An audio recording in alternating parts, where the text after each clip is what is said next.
Well, hey there, guys, and welcome back. On this week's show, we're putting in a garden irrigation system.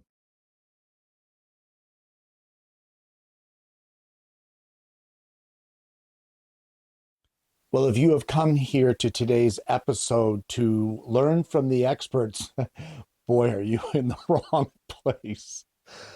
Guys, my wife has a garden. I think it's 6 by 6. It's a raised garden, a couple feet off the ground. And she plants vegetables, small things like peppers or beans, tomatoes, that sort of thing, but nothing really serious.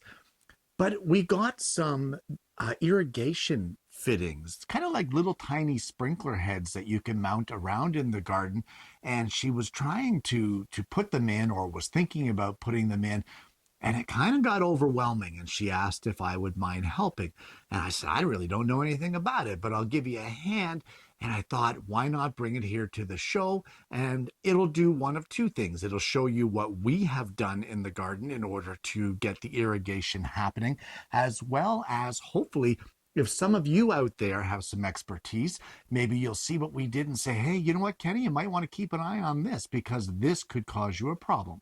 So that's what we're going to do today. Just for the fun of it, we're going to install this irrigation system out in the yard and just have a little bit of fun and see how it goes. So without further ado, let's see how we can mess this up.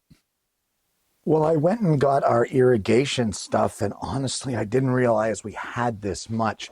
We have a full length of hose here. I don't even know how much this is. We have this little set here, which is a whole bunch of different types of connectors and some nozzles. It looks like a single hole spray nozzle. That might be drip irrigation. I'm not 100% sure. Then we have these small little guys here. These look like they're almost a little mini sprinkler head type of thing. And a bunch of connectors and spikes to go with those, as well as garden hose fittings to convert it to go with the 1/4-inch hose that we'll be using. And then I have this whole box of these different types of fittings. Now this one here is kind of like a sprinkler head, like what these ones are, but this one here has a strange center irrigation that might be like a sprinkler head. I don't know. So I think one of the best things to do to start this whole process off is maybe we need to test these individually to see exactly what kind of spray each one gives off. Okay, so I guess we'll test the little blue ones here first and see what kind of an output they get. I just have this temporarily connected. So let's just see here. Whoa. Okay, we kind of got like a, almost like a soaker, but like a really wide circumference of spray. So let's see what the red ones are like. Let's try not to get wet this time.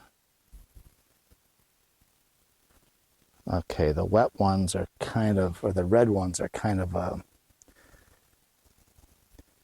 not sure what you'd call that. I think I like the blue ones better though. These here are more of a specific area. I don't think they're gonna span out enough for me. So, okay, well, it's up to my wife, but we'll see what happens. But I think the blue ones are our best bet. Now, there are two other types of nozzles here, but I don't think either one will be appropriate for what we're looking for. They are more suited for a drip irrigation, and we are looking to water a garden, not to drip irrigate. So I think we'll have to choose between either the blue or the red nozzles. So this is the raised garden, and I guess our first step here is going to have to be doing the weeding. This hasn't been used since last fall when there was a layer of leaves and compost laid over the top. So we're going to have to weed it out and clean it up before we can do anything else with it. So we've been discovering as we dig that we have quite a few large juicy worms here. When we first put this in place, we laid cardboard. Look at this bad boy. Wow, that's a juicy one. That's a fishing worm. we laid cardboard down at the bottom, kind of as compost. And I don't know, but worms in your garden is a sign of a healthy garden. So the worms are liking something here. Maybe I should go get my soil tester and see what this existing stuff is even like. So we've kind of raked this through and dug it through, softened up the dirt where it's gotten compacted and hardened. And it's always a good idea, at least we do it, to test your soil for nutrients. Should we test this little guy? Oh, we don't want to test the worm. He's probably nutrient enough. But you need to get a sample of soil that doesn't have all the bits in it, any of the compost, the leaves, that sort of thing. And test for, what is it, potassium, pH levels, nitrogen, and phosphorus. And phosphorus, there you go, which are all very key things when it comes to growing vegetables or plants. So testing your soil first to see what you need to add as you garden is a good idea. So when this was first installed, of course, compostable fill was placed at the bottom, and the dirt was actually right up almost to the top of this, but everything has settled. We even have a little bit of a strawberry plant here growing through the side. So we're going to leave that just to see if it produces any fruit. But our next thing that we need to do before we can get on to the irrigation system is that we need to be able to add some dirt and top this up. So we're going to use a mixture of black earth and sheep manure and blend it in, with the very top layer being just straight up sheep manure. So I think our next method, or the next thing we need to do, is decide where we want to put our nozzles. I'm pretty sure we've decided that the blue ones will suit our needs best, but they have a pretty good circumference of an area that they're going to spray. So if we just place them here just roughly where we think we're going to want them. And each one can be adjusted individually, right? Yes. So if I want one here to go inside the thing, it can be adjusted so that it's just small. Yes. A small spray inside there, right? I think so, yeah. Okay, I want that. That's the way I understand it. That's what I want. So then we'll just place these, as I said, just kind of roughly here. And I'm going to leave enough hose that these can all be adjusted as well. So that will take care of the two wings, and now we just need ones in the middle. I'm not sure, maybe here and here would probably suit our needs. Okay, so there is what we think will be our setup. So we now need to lay out our hose, but the hose is going to need a T-fitting at every single one of these nozzles. So let's start by getting our hose set up. So we have our main line laid out just roughly here, and the line is going to get the water feed from this side over here, and it's going to end at this last nozzle. So we can cut this off right here and attach it to our last nozzle in the chain. Now guys, if you've ever replaced, say, grips, hand grips on a bicycle handlebar, you'll know that the best thing to use to be able to get it to slide on well is a little bit of hand soap, because these are tight fitting. So just lubricate it with some hand soap, and that'll help you to slide it all the way on to your hose. So everywhere that we have a nozzle, we're going to have to cut in one of these T-fittings. And I think I'm going to put about a 1.5 foot leader on the end of each one, and that will feed our nozzle. So let's get one of these done. I'll show you what I'm talking about, and then we can do all the rest off camera. All right, so we have the one done, and we can see here that this is the main line, and I've put a T-fitting in here, and that T-fitting then branches off and feeds one of our nozzles. And I've left like 1.5 feet or so of hose. We're gonna bury the main line, but have it so that the teed off offshoots, we'll call them, I guess, are able to be positioned wherever we want in case we decide that this is not a good position for this. We have options that we can move it, and if we like where it is and it waters just fine, then we can just dig this just below the surface, each one of the offshoots, and then it won't be in the way of the gardening. But if we dig the main line in deep enough, my thought is that while we're planting, we won't be digging in with a trowel and busting up the main line and causing a major leak. So I'm going to get all the other T's put in all the way around, and then, well, I guess we'll go from there. So these hoses are really quite the bear to get on here to get a good solid fitting. So I'm just trying a bit of an experiment here where not only am I using the soap, but I'm also using some hot water to soften the hose and see if that's going to make our connection any easier.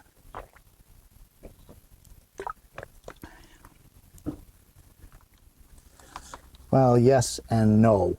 It makes it easier to get it started, but then the hose is so soft that you can't get a good twist on it to get it to slide down the connector. So maybe the hot water isn't the way to go, and I'll just keep working away at it without heating it. Okay, maybe on second thought, maybe it is working a little better. I'll try another one with the warmed up hose and see how it works out. See, some time has passed. Maybe it cooled enough that it made it easier to work with. Okay, that went on really well. So it's a fine line between being too hot, too soft, and too rubbery, or just warm enough and pliable to be able to fit it onto the actual fitting. But that worked really well. So I'll keep playing around with the hot water and the soap mixture and see how we do. You'll get the hang of it on the last one. Yeah, probably. Okay, so we have all of our fittings and all of our T-fittings done. I think what we're going to do is we're going to take this main line and we're going to bury it all the way around the perimeter of the garden and just have our offshoots exposed. I have clips that will hold this down in the garden on the surface, so I think that's probably our best bet to keep it neat. So let's get that dug in, and I guess then we can test it to see how well it works. So this system connects with a quick connect system, which the 1/4 inch hose connects to this fitting, and then this fitting just snaps onto here, and I have a shutoff valve here that I can turn the system on. So I'm just going to step back in case this makes a mess, and we'll just take it for a test spin and see how it works.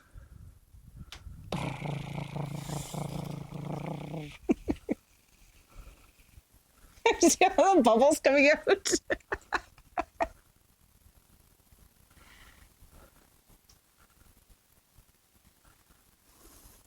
Okay, well, we've only got spray coming out of 3 nozzles right now, but I honestly think that that is an adjustment at the nozzle. So let me just check it here.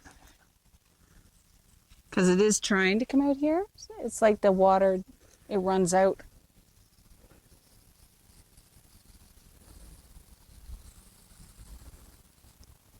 Whoa. Or is it an adjustment here?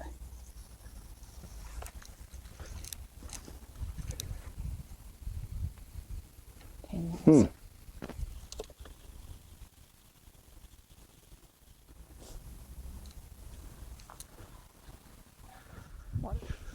Yep. well, this is less than ideal. All right, so we're going to have to check this and see what we've got going on here. I'm not sure what the issue is, but we'll see if we can't figure it out. So I continued to experiment, and it seemed that once I had 4 heads in a row, they would work fine. As soon as I opened up the gate on the 5th, everything else started losing pressure, and the more I added, the more pressure I lost. So what I've done is I've actually wired off of here, so it's not all going through one line. So let's just try that and see if that works. Open up these. Okay, there you go. There's the other side. I had no pressure over there before, but what happens if I open these ones? All right, and there we go. So it looks like we're actually working now.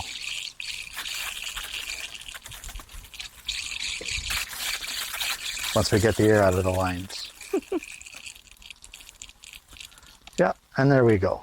so we are working fine. I'll bury the hoses again the way I had it, because I had to dig everything up, of course, to reroute all the lines. Bit of a pain in the neck, but it worked in the end. And there you have it. A garden irrigation system. Guys, I wasn't sure that this was going to work. It was kind of touch and go at the end. We made some critical errors when installing this because, of course, all we had was the fittings. We didn't have any kind of instructions or anything like that.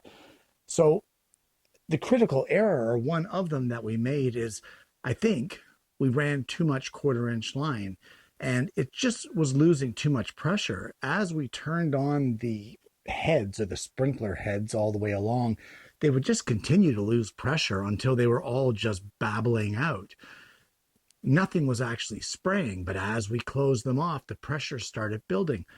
So I ended up splitting the line, and we kind of found that magic number to be 3 heads on each of the 1/4 inch lines. Now, if we would have had it back, we would have run a 1/2 inch hose for the main water line and then teed off of that with the 1/4 inch, and that would have carried our pressure, or kept our pressure consistent in the 1/2 inch line, and then actually increased the pressure in the 1/4 inch line. But we just didn't have that option. So us wiring it off with a dual connector and having 3 heads on one side and 4 on the other worked out to be a better solution. And we got full coverage of the garden and full water coverage. Truth be told, we didn't even need that 4th head, and that one is actually shut off. But for now, it's just too much trouble to take the head off and cap the line. It's better, or just easier, for us to shut the head off. It's just a quick twist, leave it shut off, and then we have options. If we need it, we can run the 4 heads. It's not optimal, but we can run the 4th head. So how does it work all in all? Well, so far I'm pretty happy. I think it's going to kind of mess up my original plan, which was to run this off of a rain barrel. I don't think I'm going to have enough pressure for that, but I'm going to have to look into it and see what kind of pumps are available. I may still be able to do it. But for now, we have the ability to water the garden very easily just by putting the hose to it, clicking the connectors in, and letting those sprinkler heads completely water the entire surface of the garden. The spray is low enough, too, that it gets right down to the roots and doesn't spray all over the backyard, just wasting your efforts. So it seems like it's going to be a good system. Now, the tests for the soil, you don't have to do that, guys, but I have seen why, because it happened to us in the first year where my wife really didn't know much about the gardening scene. She never tested the soil, and it was seriously lacking in certain nutrients, and her garden didn't flourish at all. Nothing much really happened with it. Last year, she knew about the testing of the soil and that sort of thing, and she tested, found out what it needed, added what it needed, and the vegetables that came out of our garden were amazing. We had just a ton of tomatoes, green peppers, hot peppers, jalapenos, like you name it, it was coming out of that garden, snap peas. But you have to pay attention to the nutrients, and that's very important. Just like you have to feed your body, you have to feed your soil. So either way, guys, there's no real point to today's video. It's just taking you along for the ride, maybe starting a conversation down below about gardening. What do you do for gardening? What do you do for your watering needs?